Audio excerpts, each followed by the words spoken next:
Hello everybody and welcome back to another episode of World of Warcraft Classic. Robert Rambles here and thank you so much for joining me today.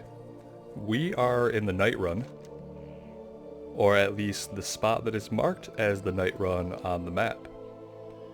And we're looking for another highborn soul like we found last time in Saturnar. So let's just explore the area.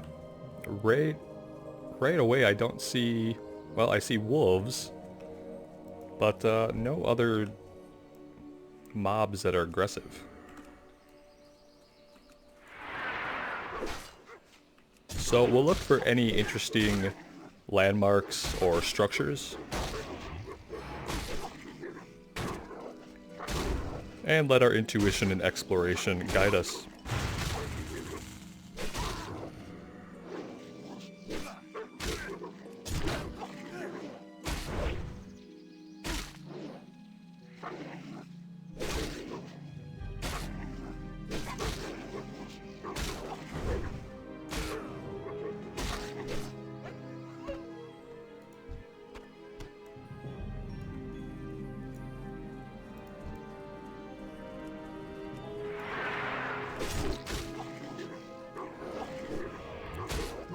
Today, as I'm recording this, it's October 7th, and the big reveal of the BFA patch 8.3 was announced today with Ian Hazakostas doing a video about that.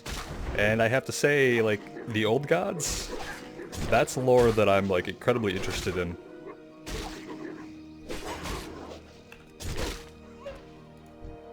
Nomergon didn't really interest me.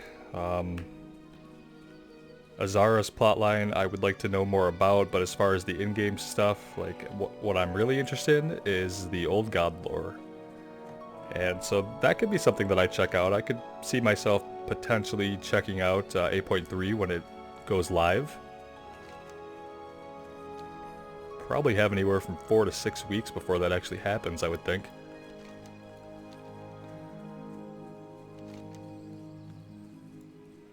This is interesting because I'm gonna say that the area across the river here is also part of the Night Run, and maybe if we go that way, I see a structure icon on the map that might be where we want to look for this highborn soul.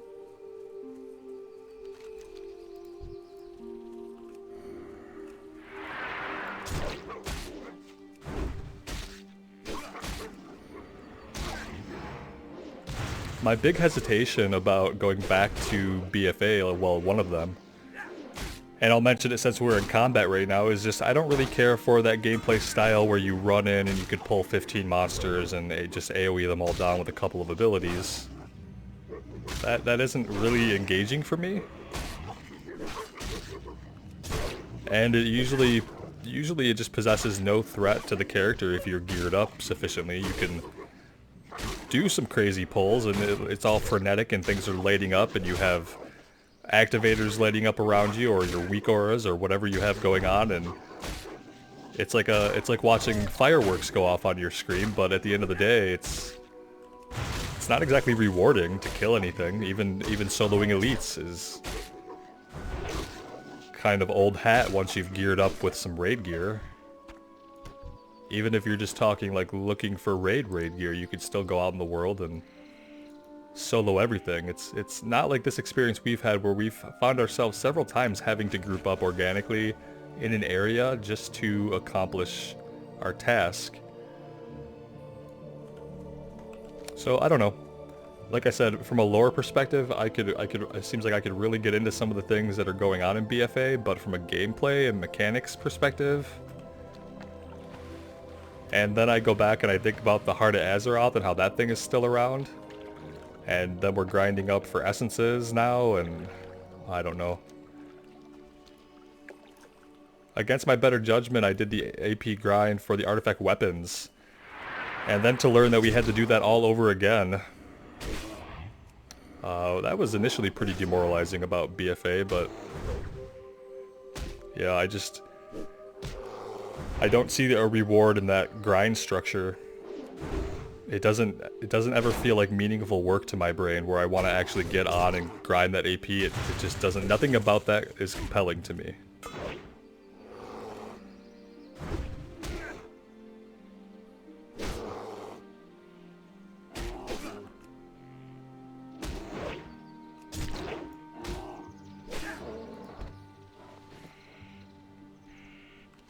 Even though it's like basically, essentially would be the same thing, I would rather go out and like grind reputation, or something like that, than to have to grind AP for this item and, you know, have that be essential to reach a certain level in order to be raid ready or what have you. I'm gonna have to fight this spider, or maybe not. It looks like we're just gonna have to head, oh, here we go. So now we've actually discovered it, which leads me to believe that the high soul we need could be over here. And we've also discovered Xavian. But it says we're in the night run above the mini-map, so...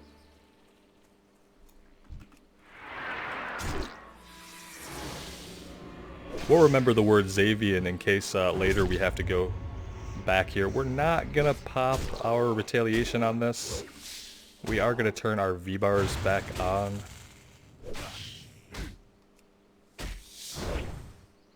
If anything, we will pop potion, but these guys are green, so we should be okay.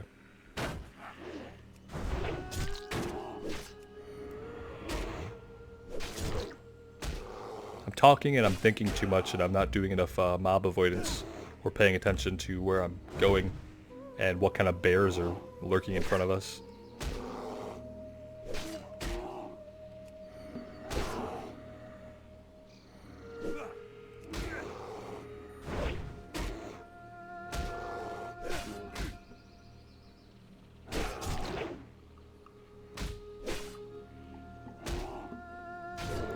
It's so anticlimactic when execute procs, but you don't have the rage for it. Do we have any other food hiding in here that potentially we could eat? No. We don't.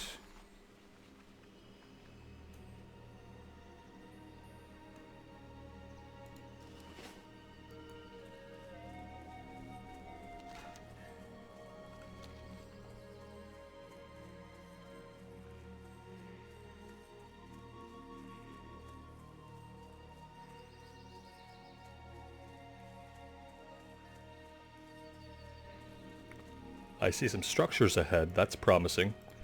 And some satyr, so that's also promising. I'm gonna go ahead and guess that we're finding ourselves in the right spot here to hunt a Nightborn soul.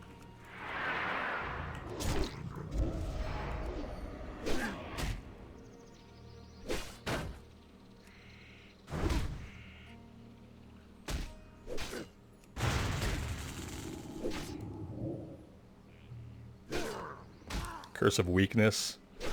That sucks for us.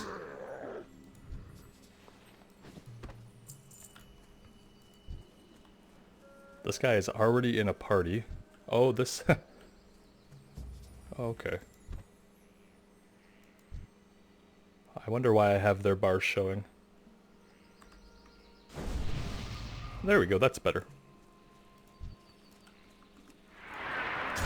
At first I thought they must be Horde because of their V-bars, and then saw they were Night Elves and became confused, and realized I just had my friendly player bars enabled. Ah, not enough rage for shield bash.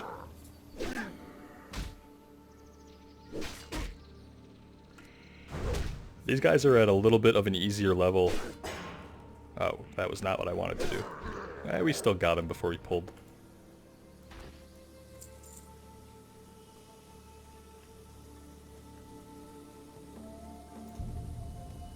Okay, I see a floating crystal. Yeah, that's gotta be it. Circle of imprisonment.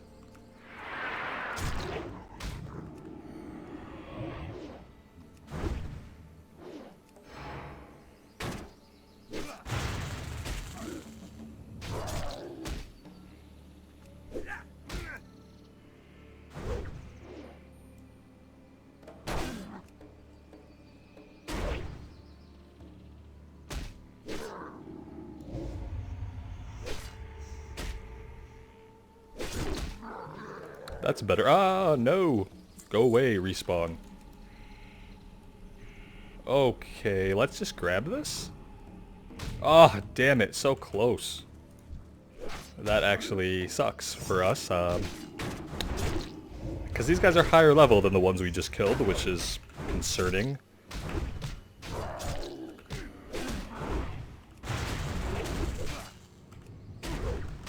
Well, it's done now. At least we had retaliation.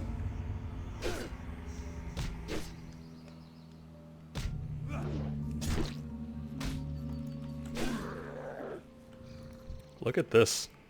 All these respawns right behind us. It must be that time of day. So it's like the higher the current population, the faster the respawn rates. I enjoy getting things done early in the morning, because I guess you don't see that as much. There we go. We freed the highborn soul. We have the bottle of disease for forsaken diseases. And I think we can go turn these in. One of them is going to turn in Astronar. The other one turns in back in Maestra's Post. So, I'll see you guys back in Astronar.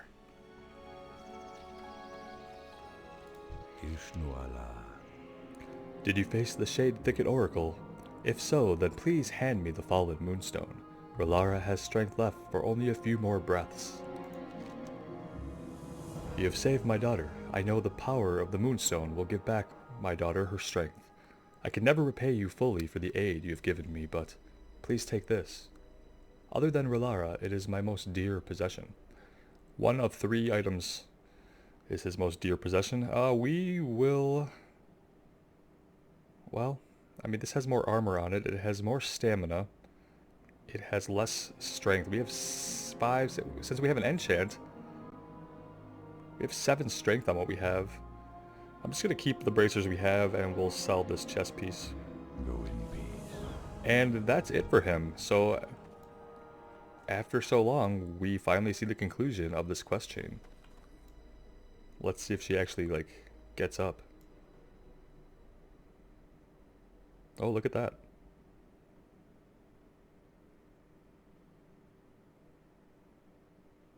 Awesome.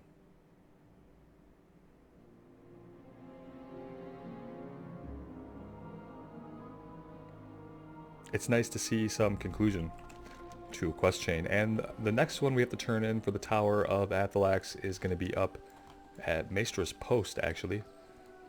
So I'll go ahead and run us over there. I'm really interested to see if this Tower of Atthalaxx is going to chain anymore. Looking at the map and places we could still conceivably quest here, it has a chance to. And I'm thinking if it doesn't chain, where do we want to go next? We could go back to South Shore, try to do some questing there. The first quest that was up against Murlocs, they were level 30 or 31. So I kind of hope this chains a little bit more.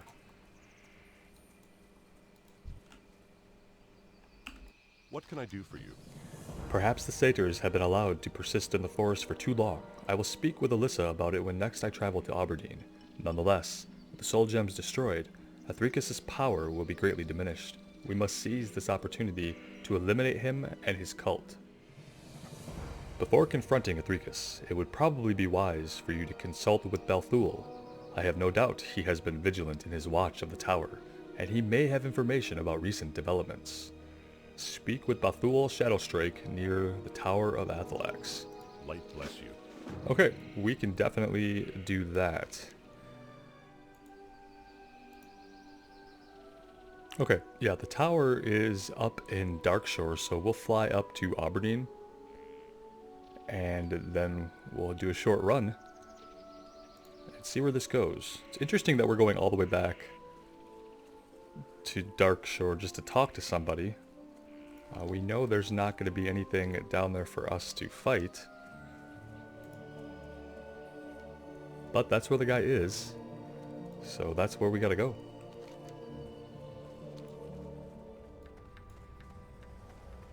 It's interesting to me being back in a place like Darkshore where we were at oh so long ago, and how it actually feels like it's a place that we haven't been for a long time, a place that we've long since graduated from. It's a really distinct feeling in Classic that I don't think the retail leveling experience really has, just because you can out-level a zone and go through zones so quickly, especially with things like heirloom gear, etc. But yeah, we were here, what, levels 11 and up for quite some time, and it just feels like, you know, we've done so much since we've been here.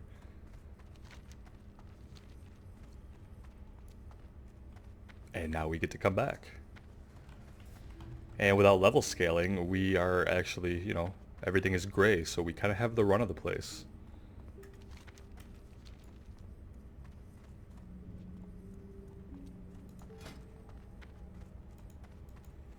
What I really need to try to level up alchemy is strangle kelp, but I think that grows mainly in water or along riverbeds or on the shoreline. If I'm not mistaken, it's near water, and God, you know I love water. Besides that, we could level up on some of our yellows. Like, we could get more Briarthorn and do strong Troll's Blood. We can just keep making healing potions because we are actually really low. We've been drinking them pretty regularly, so might need to find more Briarthorn pretty soon, and more Bruiseweed for that matter.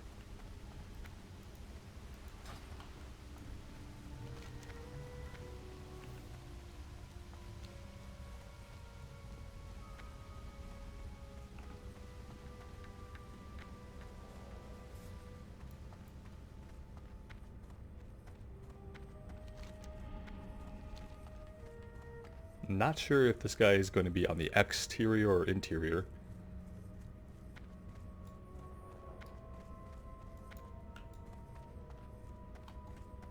But it shouldn't matter how we approach. We shouldn't really be in any danger. Oh, it's this guy. He's still hanging out by this rock.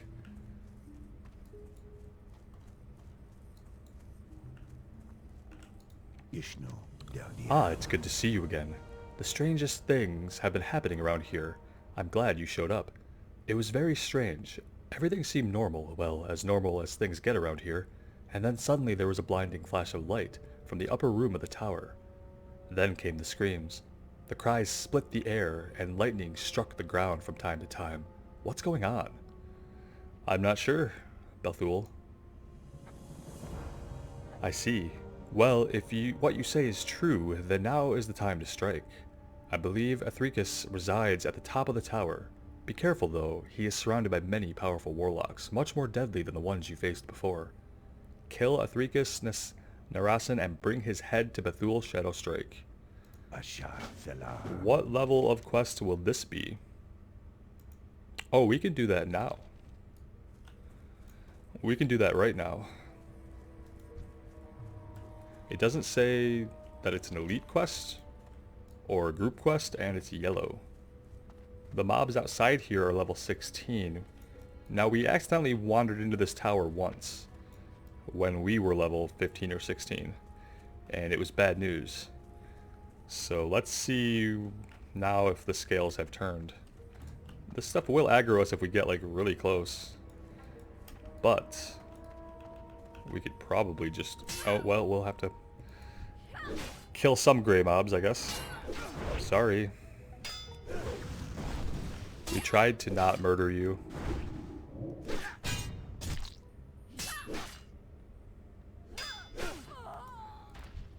Alright.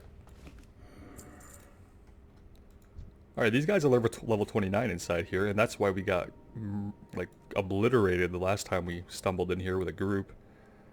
Will I aggro the people on the stairs if I do that? Probably. I'm gonna try to pull her outside.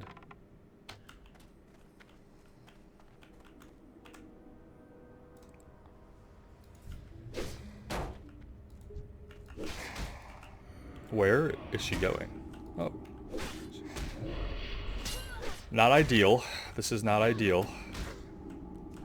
I don't love that she keeps running away like that. That's gonna make this... alright, well, let's just do this, because I don't know why she's behaving this way, but it's incredibly troublesome. Incredibly troublesome. Oh my god. Is she gonna kill us? Incredible. At least we got her.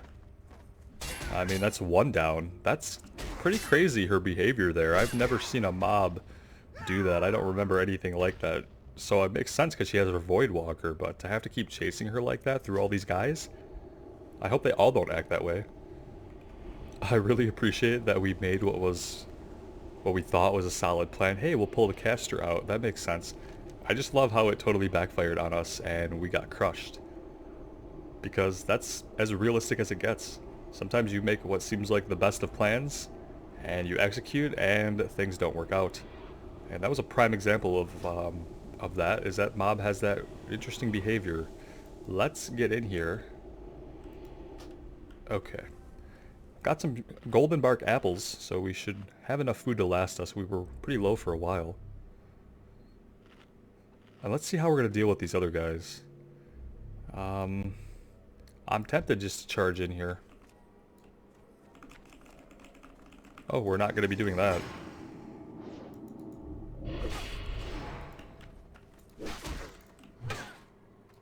This is crazy. This is absolutely crazy.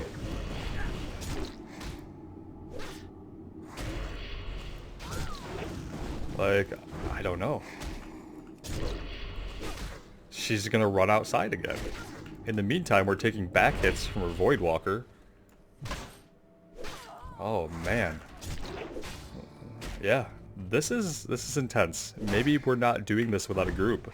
The Voidwalker is just like a second mob. He's not weak like the Voidwalkers you might fight today in retail. This guy is just like another mob that's also level 29.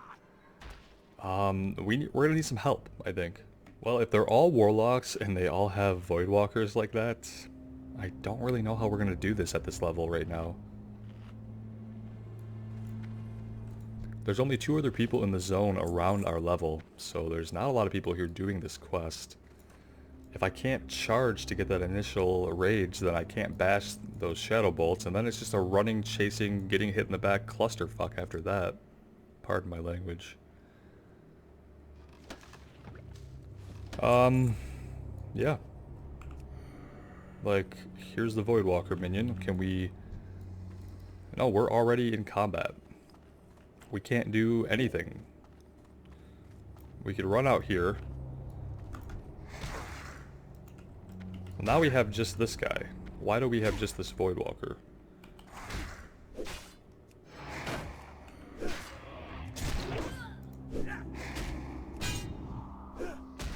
Yeah, like, I'm gonna have to get a group together for this. This is sad and unfortunate, but true nonetheless.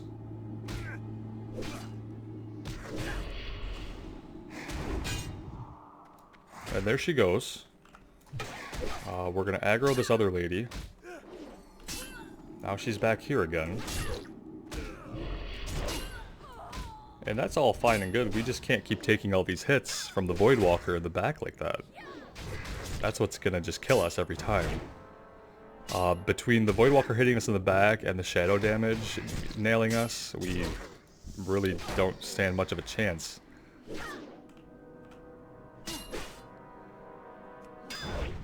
I probably need some better gear as well. We've done quite a few dungeons. I've gotten no upgrades, which is fine.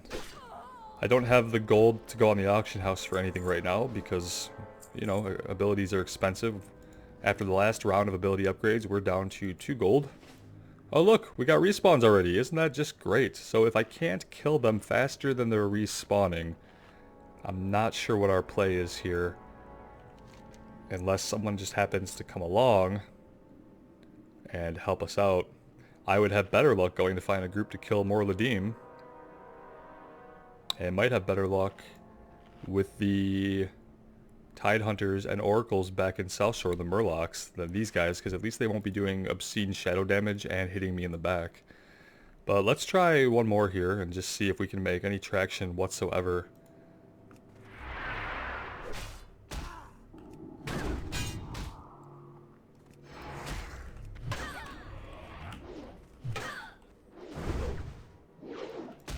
I hate this.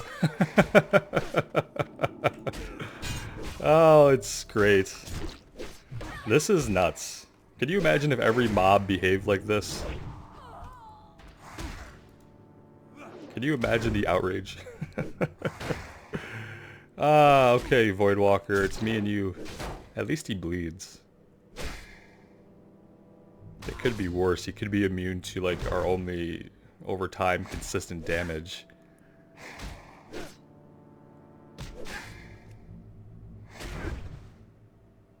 We did pick up another rank of Rend when I trained last. We picked up another rank of Thunderclap. And we got Slam. And I just don't know where this works into our rotation. If you guys have any ideas on how or if I should use Slam, I'm pretty sure it's an ability we're not going to use very often. It costs 15 rage. It's a cast time.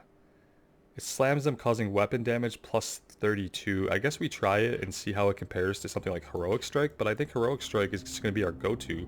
That's down to 13 rage.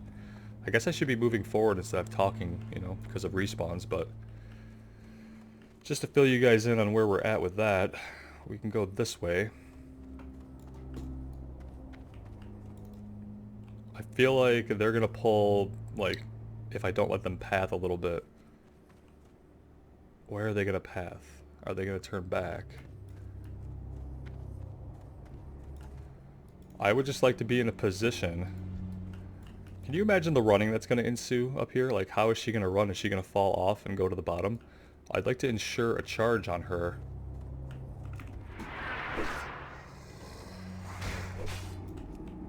We missed. Oh, son of a... Let's do this to her. Let's hamstring her.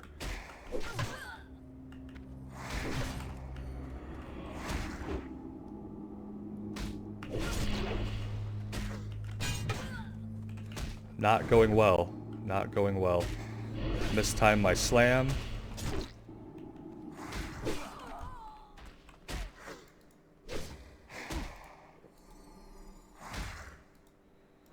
Is that going to be enough? Probably not.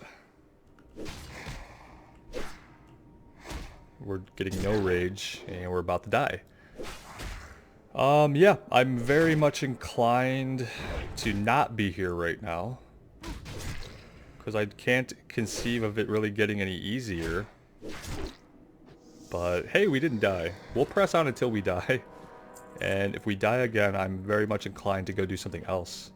I still have our hearth set back in Duskwoods, so we could go right back there, see if we can wrap up more of the Deem, and put this on the list of things to do once we've gained a couple levels. Unless we could find a group, but like I said, if I do a /who, there's only like 2 other people of our level here who may or may not be working on this quest. They may just be in transit, you know? Because it's not marked as an elite quest or anything, it's just that we are weak to magic. And we are weak to... Look at how many of these people are up here. How do we do something like this?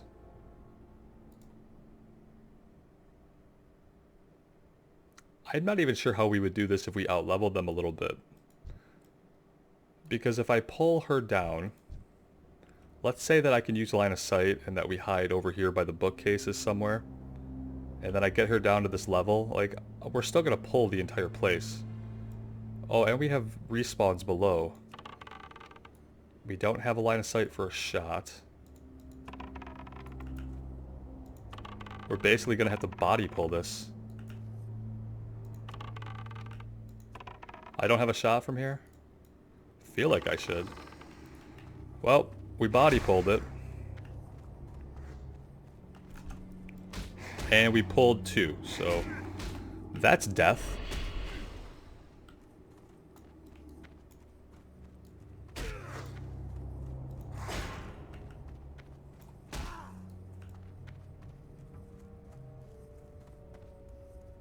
If you haven't noticed, we're getting the hell out of here.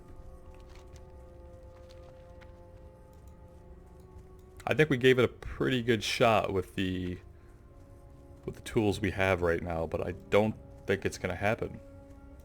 Which is unfortunate to me too. After all the travel we put in to kind of make it happen. But that's okay. We'll be back. And there are other things we can do, possibly. I think the biggest mistake I made was not co-leveling in the wetlands, and somebody mentioned that they typically do this.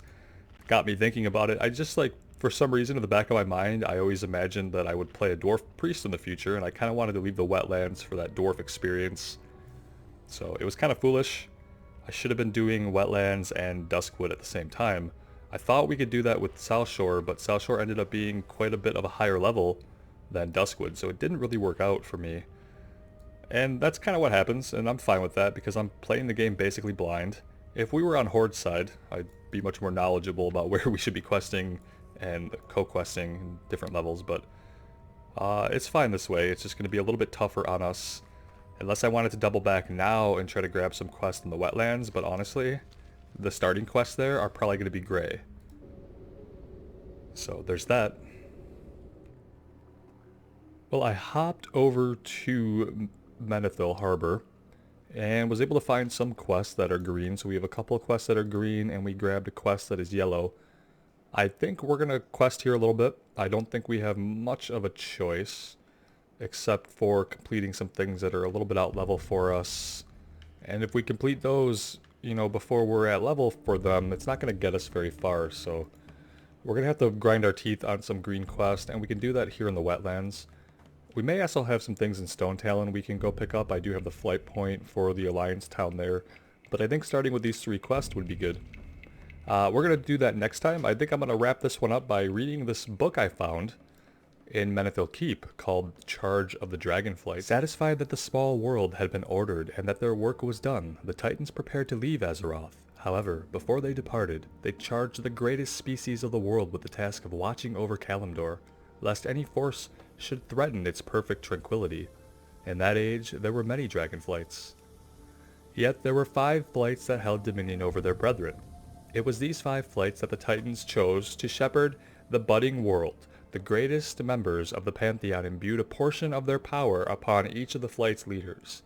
These majestic dragons, as listed below, became known as the Great Aspects, or the Dragon Aspects. Menethil, the High Father of the Pantheon, bestowed a portion of his cosmic power upon the massive bronze dragon, Nozdormu. The High Father empowered Nozdormu to guard time itself and police the ever-spinning pathways of fate and destiny. The stoic, honorable Nozdormu became known as the Timeless One. Eonar, the Titan patron of all life, gave a portion of her power to the red Leviathan Althalaxx. Ever after, Althalaxx would be known as the Lifebinder, and she would work to safeguard all living creatures within the world. Due to her supreme wisdom and limitless compassion for all living things, Althalaxx was crowned the Dragon Queen and given dominion over her kind. Eonar also blessed Althalaxx's younger sister, the lithe green dragon Ysera, with a portion of nature's influence. Ysera fell into an eternal trance. Bound to the waking dream of creation, known as the Dreamer, she would watch over the growing wilds of the world from her verdant realm, the Emerald Dream. Norgannon, the Titan lore keeper and master magician, granted the blue dragon Malygos a portion of his vast power. From then on, Malygos would be known as the Spellweaver, the guardian of magic and hidden arcanum. Khaz'garath, the Titan shaper and forger of the world, bestowed some of his vast power upon the mighty black worm Neltharion. The great-hearted Neltharion, known afterwards as the Earth Warder, was given dominion over the earth and the deep places of the world. He embodied the strength of the world and served as Althalaxx's greatest supporter. Thus empowered, the 5 aspects were charged with the world's defense in the Titans' absence. With the dragons prepared to safeguard their creation, the Titans left Azeroth behind forever. Unfortunately, it was only a matter of time before Sargeras learned of the newborn world's existence. Very cool. I love getting that lore and seeing still how compatible it is with the lore of today. It reminds me that, you know, there is some consistency in the writing, and it's actually really good. You just have to find tidbits like that make it worthwhile. Well, thank you guys so much for joining me today. Like I said, we're going to take a break here. When we come back, we'll quest a bit here in the wetlands and see how that goes. I really appreciate the support, guys. It means a lot to me. Let me know what you think of the series in the comments below, and if you have any suggestions for questing or gaining some levels, I would be more than welcome to hear it. Until next time, take care and wish me luck.